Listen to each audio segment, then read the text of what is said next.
আমাদের দুটো টার্মে পরীক্ষা হবে। একটা পরীক্ষা হবে এই ডিসেম্বরে 10 তারিখ থেকে। কয় তারিখ থেকে? একদম হুবহু মাধ্যমিকের মতো। দেখো তোমাদের পরীক্ষা হবে বাংলা মিডিয়াম এবং ইংরেজি মিডিয়াম দুটো মিডিয়ামে, যেহেতু হাবড়াতে আমাদের হাবড়া স্টুডেন্টস থেকে কিছু ছেলে মেয়ে পরীক্ষা দেবে, তার জন্য দুটো মিডিয়ামে পরীক্ষা হবে। যদি তুমি মনে করো ফিজিক্সের প্রশ্ন বা আদার্স অন্যান্য প্রশ্ন ইংলিশে লিখবে বা ইংরেজি তোমার মিডিয়াম হয়, তুমি ইংলিশ দিয়ে দেবে, কোনো সমস্যা নেই, দুটোই পরীক্ষা দিতে পারবে। প্রতিদিন একটি করে, প্রত্যেক দিন পার ডে কয়টি করে পরীক্ষা হবে? সময় থাকবে কয় ঘন্টা? 3 ঘন্টা 15 মিনিট। প্রথম মক টেস্ট শুরু হবে কয় তারিখে? 11ই ডিসেম্বর। শেষ হবে কয় তারিখে? 18ই ডিসেম্বর। দেখো মাধ্যমিকের রুটিনের মতো ঠিক রুটিনটা করা।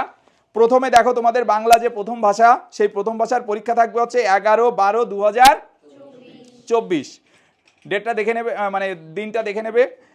ইংরেজি দ্বিতীয় ভাষা 12 তারিখে, ইতিহাস 13 তারিখ, পরপর ভৌত বিজ্ঞান 16 তারিখে, জীবন বিজ্ঞানের আগে তোমরা একদিন ছুটি পাবে 18 তারিখ।